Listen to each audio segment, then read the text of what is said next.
Hi everyone, welcome back to my YouTube channel IAS point. So आज का जो topic है वो है प्राइमरी ऑक्सिलरी डू। यानी मैं आपको बी और हैव पढ़ा चुकी हूँ। जो मेरा वो वीडियो नहीं देखे हैं आप हमारे यूट्यूब चैनल पे जा करके उसे देख सकते हैं। प्राइमरी ऑक्सिलरी में जैसे मैंने आपको बताया था कि बी होते हैं, हैव होते हैं और डू होते हैं। तो बी के कौन कौन से फॉर्म होते हैं ये भी मैं आपको बता चुकी हूँ। हैव के कौन कौन से फॉर्म होते हैं वो भी मैं आपको बता चुकी हूँ। तो आज जो है हम पढ़ने वाले हैं प्राइमरी ऑक्सिलरी डू के बारे में। अब हम जानते हैं कि इसके कौन कौन से फॉर्म होते हैं। तो ये हमारा डू है जो कि first form, did second form, done third form, doing fourth form, does fifth form है। एक चीज़ और मैं आपको बताना चाहूँगी जो कि शायद मैं अपनी हर वीडियो में बताती हूँ। हर वीडियो में क्या मतलब प्राइमरी ऑक्सिलरी जब मैं आपको पढ़ा रही थी तब बी और हैव में भी बताई हूँ कि प्राइमरी का मतलब होता है मेन, यानी प्राइमरी मेन को कहा जाता है। और ऑक्सिलरी ऑक्सिलरी का मतलब होता है हेल्प करना, सहायता करना। तो जो आपकी हेल्प कर सकता है उसे हम हेल्पिंग वर्ब कहते हैं। एंड जो आपकी प्राइमरी भी है या प्राइमरी हो सकती है वो हमारा क्या होता है, वो मेन वर्ब होता है। एक चीज़ और, हम क्या होता है कि इंग्लिश में डू का इस्तेमाल जनरल तौर पे मेन वर्ब के लिए हम यूज़ करते हैं। इंग्लिश में डू का इस्तेमाल हम जनरल तौर पे मेन वर्ब के लिए करते हैं। जैसे हम बोलते हैं ना, you are doing this work, no no no she is doing her work, oh I see, या of course he has done this work, हाँ वो काम तो कर चुका। या फिर अगर हम बहुत ही कॉमन देखें तो हम अक्सर व्हाट्सएप पे चैट करते हैं, एफबी पे चैट करते हैं, या फिर हम कॉमन में से बात करते वक्त बोलते हैं what are you doing, hey guys what are you doing. तो व्हाट आर यू डूइंग, तो यहाँ पे जो डू है हम अक्सर किस पे यूज़ करते हैं, मेन वर्ब के लिए करते हैं। तो as a helping verb do को भी हम इंडेफिनिट में यूज़ नहीं करते हैं। मैं आपको फिर से वो रिपीट करना चाहूँगी कि as a helping verb do को हम इंडेफिनिट में यूज़ नहीं करते। इंडेफिनिट में बोले तो जब हमारा अफर्मेटिव सेंटेंस रहता है, यानी साधारण वाक्य जब रहता है तो हम उसमें असर्टिव, जब हमारा असर्टिव सेंटेंस रहता है यानी साधारण वाक्य में हम डू का यूज़ नहीं करते। हाँ, निगेटिव और इंट्रोगेटिव में हम यूज़ करते हैं। जैसा कि आप टेंस बहुत सारे लोग जानते भी होंगे, अगर नहीं जानेंगे तो मैं जब आपको टेंस पढ़ाऊँगी तो उसमें बता दूँगी। तो जनरल तौर पे जो हमारा होता है कि ये डू जो है वो अक्सर मेन वर्ब के लिए यूज़ किया जाता है। और जो हेल्पिंग वर्ब जो होता है वो डू को हम इनडेफिनिट यानी कि असर्टिव सेंटेंस में यूज़ नहीं करते। हाँ, इंट्रोगेटिव और निगेटिव में ज़रूर यूज़ करते हैं। अब अगर जैसे कि मैं बोलना चाहूँ I want to talk to him, I want to talk to him, तो यहाँ पे आप देख रहे हैं डू का यूज़ नहीं आया है। या फिर she came to me, she came to me, या फिर मैं बोल सकती हूँ कि he went to school, he went to school. तो यहाँ पे आप देख रहे हैं, यहाँ पे डू या डिड का यूज़ नहीं किया गया है। वन मोर थिंग, डू जो है इंग्लिश में एम्फेसिस के लिए भी यूज़ किया जाता है। यानी इंग्लिश में डू एम्फेसिस की भी काम आता है। डू एम्फेसिस किसी को प्रेशराइज करना होता है। एम्फेसिस मतलब क्या होता है, किसी पे जोर डालना, दबाव डालना, किसी काम को मतलब एम्फेसाइज करना, उसके लिए भी यूज़ किया जाता है। तो हालांकि जब मैं वो जब एग्जांपल्स बताऊंगी तब मैं आपको समझाऊंगी कि वो कैसे यूज़ किया जाता है।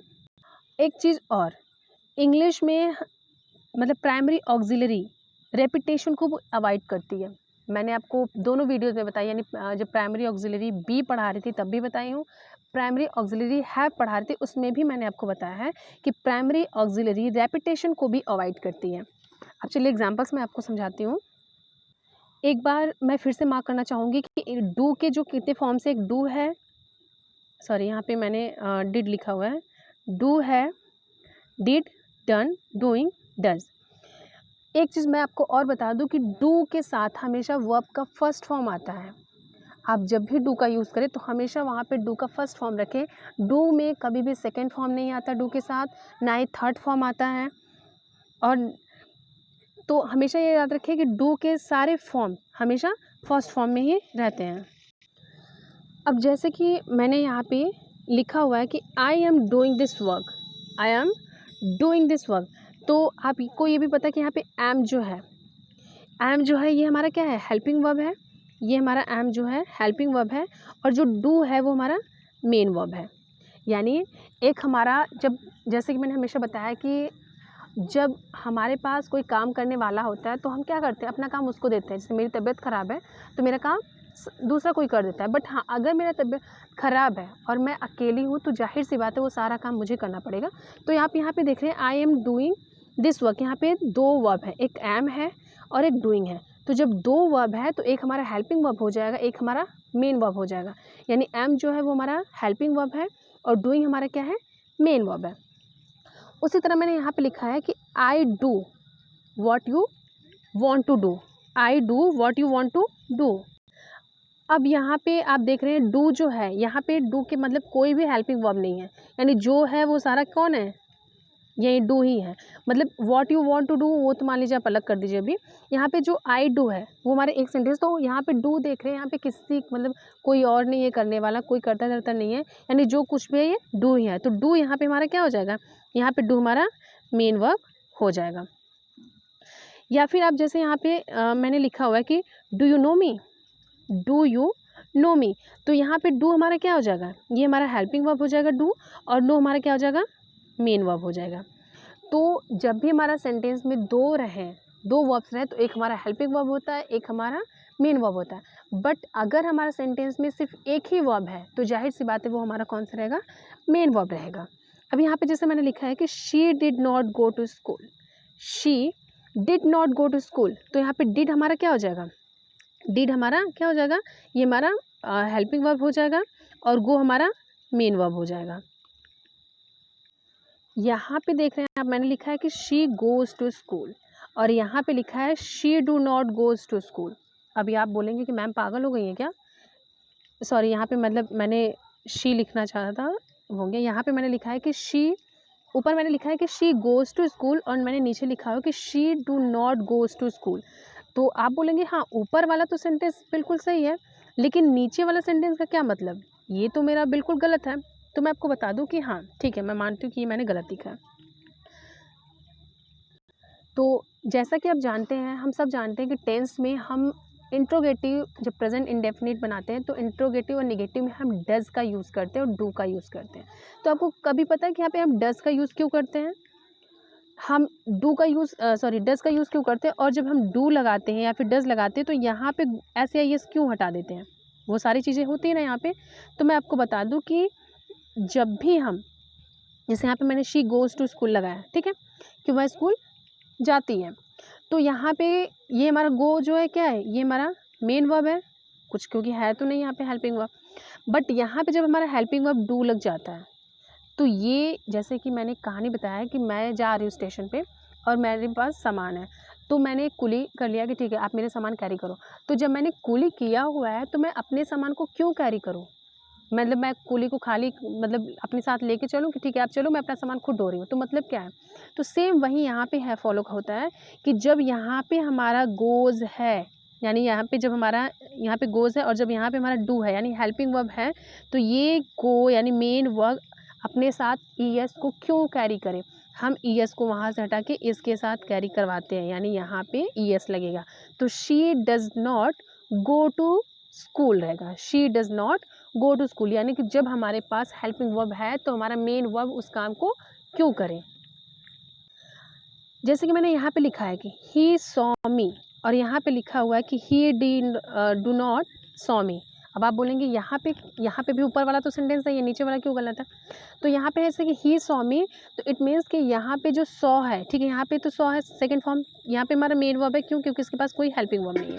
बट यहाँ पे मैंने लिखा है कि ही डू नॉट सॉ मी, यहाँ पे आप देख रहे हैं यहाँ पे हेल्पिंग वर्ब है डू और यहाँ पे सेकेंड फॉर्म है।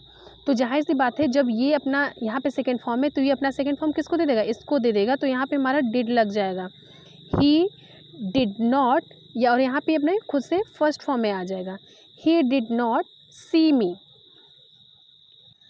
हम ये भी आप देखते हैं यहाँ पे लिखा है कि व्हाट डिड यू सी, हम ये नहीं बोलते कि व्हाट डिड यू सॉ।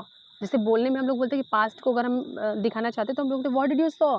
अक्सर एग्जाम में भी ऐसे एरर्स आते हैं, तो हम या फिर डेली यूज़ में जब अपना स्पोकन करते हैं तो उसमें भी हम बोलते हैं कि व्हाट डिड यू सॉ, तो वहाँ पे व्हाट डिड यू सॉ नहीं लगेगा, व्हाट डिड यू सी लगेगा। क्यों, क्योंकि यहाँ पे जो सी है ये अपना सेकेंड फॉर्म इसको दे रही है, तो ये अपना खुद कैरी करेगा, यानी जब हेल्पिंग वर्ब है तो हमारा मेन वर्ब वो काम क्यों करें। मैंने आपको एक और चीज़ बताया कि इंग्लिश में डू एम्फेसिस करने के लिए भी आता है, यानी प्रेशराइज करने के लिए, जोर डालने के लिए। एक चीज़ मैंने आपको जब प्रोनाउन पढ़ाया था तो उसमें मैंने आपको पढ़ाया हुआ था कि my self, him self, your self, ये सब मैं आपको प्रोनाउन में पढ़ाई हूँ एम्फेसाइज प्रोनाउन में। तो वहाँ पे आप देखेंगे कि खुद पे जोर डाला जाता है कि हाँ मैंने ये काम खुद किया है, या फिर मैंने ये काम, अच्छा मैंने खुद उसे देखा है, मैं खुद पढ़ा चुकी हूँ उसे, यानी खुद पे जोर डालना होता है। हम बोलते हैं अक्सर ना कि मैं खुद वहाँ गई थी, मैंने खुद देखा था। तो ये सारी चीज़ें मतलब एम्फेसाइज करने के लिए होता है, यानी प्रेशराइज करने के लिए होता है। तो डू में भी क्या होता है, डू जो है एम्फेसिस करने के लिए भी काम आता है। अगर जैसे मैं बोलना चाहूँ सिंपल से, अगर मैं बोलती हूँ, हम लोग सिंपल में बोलते हैं ना कि आइएगा, या फिर हाँ हाँ अरे आइएगा, प्लीज़ आइएगा। तो हम लोग बोलते हैं कॉमन होता है आइए, आइएगा, कम, प्लीज़ कम। लेकिन अब बोलते हैं कि ज़रूर आइएगा, मतलब एक फोकस, मतलब सॉरी आप बोल सकते दबाव डालते, जोर डालते कि नहीं प्लीज़ आप ज़रूर आइएगा। शादी के कार्ड में भी लिखते ज़रूर ज़रूर से आइएगा। तो हम अगर एम्फेसिस करते हैं, मतलब दबाव डालते कि नहीं ज़रूर आइएगा, तो वहाँ पे हम डू का यूज़ करते हैं। अब जैसे मैं बोलूँ कि ही गोज़ टू स्कूल, यानी हाँ वह स्कूल जाता है, बट अगर मैं बोलूँ कि he does go to school, he does go to school, तो ये हमारा सेंटेंस बिल्कुल सही है, रॉन्ग नहीं है। He does go to school यानी वहाँ वह जाता तो है, यानी वो फोकस कर रहा है, जोर डाल रहा है कि वह जाता तो है। अब जैसे मैंने यहाँ पे लिखा हुआ है कि he admit that he was wrong, he admit that he was sorry he admit that he was wrong, या फिर I admit that I was wrong. तो यहाँ पे आप देख रहे हैं कि जो है वह मानता है कि वह रॉन्ग था, गलत था, ठीक है। बट यहाँ पे अगर मैं लिखे he does admit that he was wrong, यहाँ पे एडमिट्स हो जाएगा, he does admit that he was wrong, यानी वह मानता तो है, मान रहा है ना कि वह गलत है। तो जब जोर डाला जाता है तब भी वहाँ पे हमारा डू का यूज़ किया जाता है। डू भी एम्फेसिस करने के लिए भी होता है। अब जैसे मैंने यहाँ पे लिखा हुआ है कि you look smart, you look smart, और यहाँ पे लिखा है you do look smart, you look smart, हाँ तुम अच्छे लगते हो, तुम स्मार्ट दिखते हो, हाँ यार तुम तो बड़े स्मार्ट दिखते हो। बट यहाँ पे लिखा मैंने कि यू डू लुक स्मार्ट, यानी तुम स्मार्ट लगते तो हो, यानी यहाँ पे बहुत ही फोकस किया जा रहा है, बहुत ही प्रेशराइज करके बोला जा रहा है, बहुत ही जोर डाल के बोला जा रहा है। तो जब भी ऐसे सेंटेंसेस आएँ, जैसे यहाँ पे अगर हो गया कि यू डू लुक स्मार्ट, या फिर उसके बाद या I do admit that I was wrong, तो यहाँ पे ये आप मत सोचिएगा कि यहाँ पे डू है और एडमिट है तो इसका मतलब ये सेंटेंस गलत है। वहाँ पे ये है कि वहाँ पे उस सेंटेंस को, उस वर्ड को प्रेशराइज किया जा रहा है। अब जैसे मैं बोलूँ कि he said that he would पे, हाँ उसने कहा था कि वो पे कर देगा, he said that he would पे, हाँ उसने कहा था वो पे कर देगा। अगर मैं बोलूँ कि he did say that he would पे, यानी उसने कहा तो था कि वहीं पे करेगा, यानी वो क्या होगा वहाँ पे फोकस, मतलब सॉरी आप बोल सकते हैं जोर डाला जा रहा है। अब जैसे मुझे एक सॉन्ग अच्छा लगा तो मैं बोली listen to this, listen to this, यार ये तो बहुत अच्छा सॉन्ग है, सो लिसन टू दिस। अगर मैं बोलूँ कि डू लिसन टू दिस, यानी इसको ज़रूर सुनेगा, तो ऐसी स्थिति में अगर आया तो वहाँ पे जो डू है वो एम्फेसिस करने के लिए भी आते हैं। प्राइमरी ऑक्सिलरी रेपिटेशन को भी अवॉइड करती है। मैं जो भी बोली हूँ आप एक बार याद रखिएगा कि प्राइमरी ऑक्सिलरी भी रेपिटेशन को अवॉइड करती है। अब जैसे मैं बोली कि my elder sister plays guitar and so I do, ये सेंटेंस मैंने गलत लिखा हुआ है, बट चलिए मैं एक एग्जांपल के तौर पे भी बता रही हूँ कि मैंने यहाँ पे लिखा कि my sister plays guitar and so I do, मेरी बहन जो है वो गिटार बजाती है, सो मैं भी, मतलब वो क्या रेपिटेशन को, मतलब मैं भी, जैसे मेरा भाई क्रिकेट खेलता है तो मैं भी खेलती हूँ, तो मैं भी खेलती हूँ नहीं बोलते हैं लोग कि हाँ मेरा भाई खेलता है तो मैं भी, या फिर तुम खुश हो ना तो मैं भी, मतलब तुम खुश हो तो मैं भी खुश हूँ। तो वहाँ पे हम क्या करते हैं, रेपिटेशन को अवॉइड करते हैं। तो अक्सर जैसे होता है ना कि नाउन को रिपीट ना करने के लिए हम प्रोनाउन का यूज़ करते हैं, तो उसी तरह प्राइमरी को अवॉइड करने के लिए ऑक्सिलरी का यूज़ किया जाता है। फिर से मैं एक बार रिपीट कर रहा हूँ, जैसे कि नाउन को रिपीट ना करने के लिए हम प्रोनाउन का यूज़ करते हैं, उसी तरह प्राइमरी को अवॉइड करने के लिए हम ऑक्सिलरी का इस्तेमाल करते हैं। तो जैसे मैंने लिखा हुआ कि my elder sister plays guitar and so I do, मेरी जो बहन है वो गिटार को मतलब बजाती है तो मैं भी, या फिर मेरा भाई जो है वो क्रिकेट खेलता है मैं भी, तुम खुश हो ना तो मैं भी, तो वहाँ पे हम अवॉइड करते हैं। यहाँ पे जैसे मैंने लिखा हुआ है कि he has completed this task so I have, हाँ वह अपना टास्क कंप्लीट कर लिया ना तो मैं भी, तो यहाँ पे जो आई हैव है यानी I have completed this task, वहाँ पे कंप्लीटेड दिस टास्क को हम नहीं बोलते। अब जैसे हम लोग बोलते हैं ना कि डू हैव दिस बुक, तो हम लोग ये नहीं बोलते कि आई हैव दिस बुक, हम लोग बोलते हैं या आई हैव। या फिर उसके बाद अगर हम बोलते हैं कि are you interested in this job, क्या आप इस जॉब में इंटरेस्टेड हैं, are you interested in this job, तो हम लोग बोलते हैं या आई एम। हम ये नहीं बोलते कि I am interested in this job, हम उस सेंटेंस को रिपीट नहीं करते, हम बस बोल देते हैं यस आई एम। तो वहाँ पे यानी जो प्राइमरी ऑक्सिलरी है रेपिटेशन को भी क्या अवॉइड करती है। तो ठीक है, यहाँ पे इतना तो समझ में आया कि हम यहाँ पे जो सो आई डू लगाया है यहाँ पे रेपिटेशन को अवॉइड करने के लिए लगाया है। अब मैंने सेंटेंस को गलत लिखा है। अब आप बोलेंगे सेंटेंस तो मुझे बिल्कुल सही लग रहा है, सेंटेंस को कैसे आप गलत लिखिए। तो मैं आपको बता दूँ कि जैसे मैंने यहाँ पे लिखा हुआ है कि my elder sister plays guitar and so I do, तो यहाँ पे एंड सो आई डू नहीं लगा, यहाँ पे डू आई लगेगा, डू आई, यानी कि my elder sister plays guitar and do I. जब भी हम सेंटेंस को लिखते हैं तो यानी हम हिंदी में तो हम बोल सकते हैं कि मैं भी, यानी मैं पहले आता है, भी वर्ब बाद में आता है कि मैं भी करती हूँ। बट यहाँ पे जो डू है यहाँ पे हमारा वर्ब पहले, इंग्लिश में वर्ब पहले आता है और सब्जेक्ट बाद में आता है। यहाँ पे जो प्लेस है, प्लेस को रिपीट ना करने के लिए यहाँ पे डू का यूज़ किया गया है कि हाँ मतलब वो भी क्रिकेट मतलब गिटार बजाती है तो मैं भी। अब यहाँ पे जैसे मैंने लिखा हुआ कि he has completed this task so I have, तो यहाँ पे रहेगा he has completed this task so have I। तो अगर ऐसे सेंटेंसेस आए जिसमें आपको रिपीट ना करना पड़े तो आप पहले वर्ब रखिएगा उसके बाद सब्जेक्ट रखिएगा। तो एक बार मैं फिर से रिपीट करना चाहूँगी कि प्राइमरी मेन को कहा जाता है एंड ऑक्सिलरी हेल्प करने के लिए कहा जाता है। तो जो आपकी हेल्प कर सकता है वो हमारा हेल्पिंग वर्ब होता है, जो आपकी मतलब जो प्राइमरी होती है वो हमारा मेन वर्ब होता है। तो इंग्लिश में डू का इस्तेमाल जनरल तौर पे हम मेन वर्ब के लिए करते हैं, जैसे she has done, you are doing your work, like that. As a helping verb do को हम इंडेफिनिट में भी यूज़ नहीं करते हैं बल्कि निगेटिव या इंट्रोगेटिव में यूज़ करते हैं, जैसे कि मैंने आपको एग्जांपल्स में बताया था। इंग्लिश में डू एम्फेसिस करने के लिए भी किया जाता है और इंग्लिश में प्राइमरी ऑक्सिलरी में रेपिटेशन को अवॉइड करने के लिए भी किया जाता है, यानी प्राइमरी ऑक्सिलरी रेपिटेशन को अवॉइड करती है।